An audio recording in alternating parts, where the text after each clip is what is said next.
Mummy જુઓ, હું તમારા બધા માટે શું લાવી છું.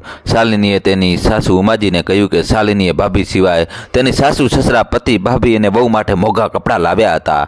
રમા સાંજે રમાને રસોડામાં જતી જોઈ શાલિનીએ કહ્યું, ભાભી સાંભળો, આ લો, બહુ બાળકો માટે નવી ટેબ્લેટ લાવી હતી. રમાએ કહ્યું, શાલિની, મેં તને એક વાત અગાઉ સમજાવી હતી અને આજે ફરી કહું છું કે દર મહિને આટલી મોંઘી ભેટ લાવવાની શું જરૂર છે. પૈસા બચાવતા પણ શીખો. આજની બચત આવતીકાલે આપણા માટે ઉપયોગી છે. તમે તમારો આખો પગાર કેમ ખર્ચો છો? આ પૈસા એક મહિનાની મહેનત પછી મળે છે અને તમે ખર્ચ કરવામાં એક ક્ષણ પણ વિતાવતા નથી.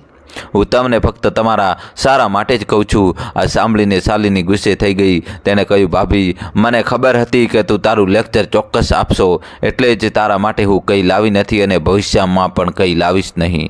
દોસ્તો, જલ્દીથી તમારા ભાઈ માટે વિડીયો લાઇક કરીને ચેનલ સબસ્ક્રાઈબ કરી દો. ખરેખર તમે આ બધું મારા કલ્યાણ માટે નહીં પણ ઈર્ષ્યાથી કહો છો.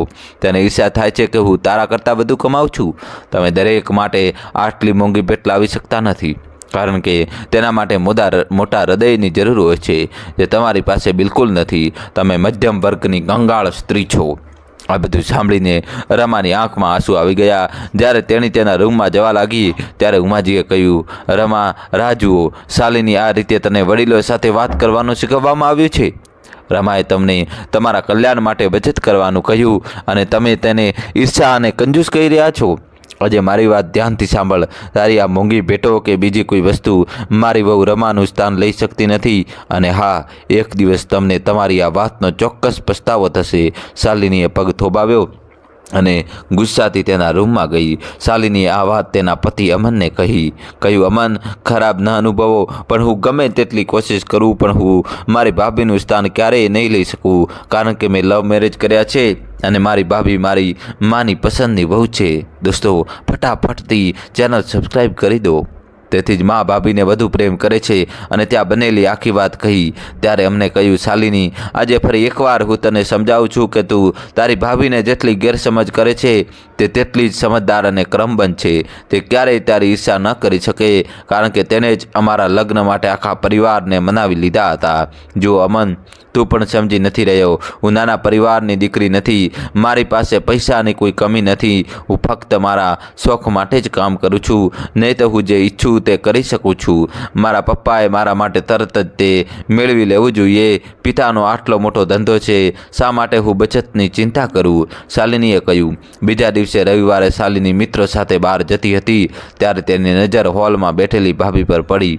તેણીએ ગુસ્સાથી તેનું પર્સ ઉપાડ્યું અને હોલના ટેબલ પર ફોન ભૂલી ગઈ. જ્યારે રમા પોતાનો અવાજ ઉઠાવવો હતો ત્યારે ઉમાજીને તેમને રોક્યા. તેણે કહ્યું, તેને જવા દો. કોઈ પણ રીતે તેની પાસે ફોન છે અને જો તમે તેને હવે ફોન કરશો તો તમારે બિનજરૂરી નારાજગીનો સામનો કરવો પડશે.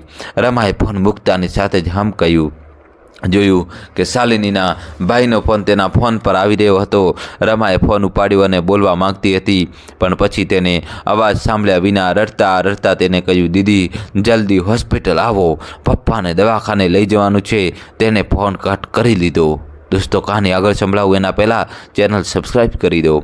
રમા સાથેનો આખો પરિવાર હોસ્પિટલ પહોંચ્યો. ત્યાં તેમને ખબર પડી કે તેમના ભાગીદારે તેમની સાથે છેતરપિંડી કરી છે અને છેતરપિંડીથી તેમના નામે બધું જ લઈ લીધું છે. શાલિનીનો ભાઈ ઉમેશ બાંકડા પર મોં પર હાથ રાખીને રડતો બેઠો હતો. પછી રમાએ તેના માથા પર હાથ મૂક્યો અને કહ્યું, ઉમેશ, શું વાત છે? તમે તમારી મોટી બહેનને કહેશો નહીં? ઉમેશ આશ્ચર્યથી રમા સામે જોવા લાગ્યો. આખી વાત કહી કે જો પૈસા હજુ જમા નહીં થાય તો ડૉક્ટર સારવાર નહીં કરે. પપ્પાએ ક્યારેય મને અને મમ્મીને પૈસાની વિગતો જણાવી નથી. અત્યારે અમારી પાસે એટલા પૈસા નથી અને શાલિની દી પણ ફોન ઉપાડતા નથી. મેં વિચાર્યું કે ફક્ત તેણી જ આવશે. રમા કહ્યું, મને બિલ લાવો અને તમે લોટ પર જાઓ. હું તરત જ આવીશ અને કાઉન્ટર પર પૈસા જમા કરાવીશ. ફોન પર તેના ભાઈના આટલા બધા મિસ કોલ જોઈને શાલિની પરેશાન થઈ ગઈ. પછી તેને ઉમેશનો મેસેજ આવ્યો, જેમાં તેણે લખ્યું હતું કે દીદી અને પાપાની હાર્ટ સર્જરી થઈ રહી છે અને તાકીદે પૈસાની જરૂર છે. અને તેણે તે મેસેજમાં આખી વાત લિખિતમાં કહી. શાલિની હોસ્પિટલમાં દોડી ગઈ. ત્યાં સુધીમાં ઓપરેશન થઈ ગયું હતું. ત્યાં માત્ર અમન અને ઉમેશ હાજર હતા. શાલિની રડી રહી હતી. ત્યારે એમને કહ્યું, શાલિની, ઘરે આવ, અત્યારે પપ્પાને આઈસીયુમાં રાખવામાં આવ્યા છે. હવે આપણે કાલે સવારે જ તેમને મળી શકીશું. શાલિનીએ અમનને કહ્યું. અમન, મારે ઉમેશ સાથે 1 મિનિટ વાત કરવી છે. હા બરાબર, તે કરો અને પાછા આવો, હું કારમાં બેઠો છું. શાલિનીએ ઉમેશને કહ્યું. ઉમેશ, તે પૈસાની વ્યવસ્થા ક્યાંથી કરી? તે અમન પાસેથી લીધા છે કે મારા સાસરિયા પાસેથી? તે તેમને બધું કહ્યું. શાલિની મનમાં વિચારતી હતી કે હવે તેને આખો વખત ટોણા સાંભળવા પડશે અને જો તે તેમની નજીક હશે તો પણ આ લોકો તેની મદદ નહીં કરે. આ વાત સાસુએ પહેલેથી જ કહી દીધી હતી. પછી ઉમેશે કહ્યું. ના દીદી, ફક્ત રમાદી જ આખી વાત જાણે છે અને તેને હોસ્પિટલના પૈસા આપ્યા વિના કોઈને કહ્યું નથી. બહેન, તે ખૂબ સારી છે. ડૉક્ટર સાથે વાત કરી અને કોઈ પણ જાતની હલચલ વગર મદદ કરી. જો આજે તે ન હોત તો કોણ જાણે શું થાત. તે માતાને પણ તેની સાથે તેના ઘરે લઈ ગયો છે.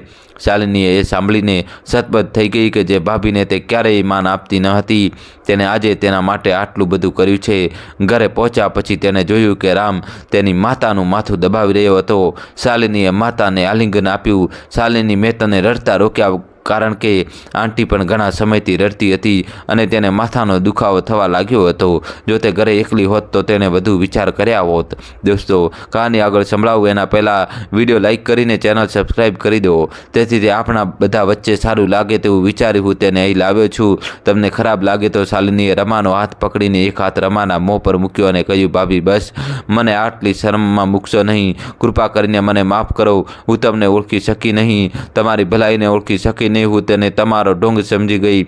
હું તમારો ઉપકાર ક્યારેય ભૂલીશ નહીં. ના શાલિની, મેં તારા પર કોઈ ઉપકાર નથી કર્યો. તેઓ પણ મારા માતા પિતા જેવા જ છે અને બહેનો ક્યારેય એકબીજા પર ઉપકાર કરતા નથી. તું મારી નાની બહેન જેવી છે. ભૂલ કરવી એ તારો અધિકાર છે. સમજાવવું મારું કામ છે. શું તમે સમજો છો? હા ભાભી, શાલિની રમાને ગળે લગાડીને રડતા રડતા કહ્યું. પણ હવે તારી નાની બહેન ક્યારેય કોઈ ભૂલ નહીં કરે અને તારી દરેક વાત માનશે, વચન રહ્યું. દોસ્તો, કહાની કેવી લાગી કોમેન્ટ્સમાં જણાવજો અને કોમેન્ટ્સમાં તમારા દોસ્તો જય શ્રી કૃષ્ણ તો લખવું જ પડશે. જલ્દીથી લખી દો અને દોસ્તો વિડીયો લાઇક કરીને જલ્દીથી ચેનલ સબસ્ક્રાઈબ કરી દો. જલ્દીથી જય શ્રી કૃષ્ણ લખી દો તમે દોસ્તો.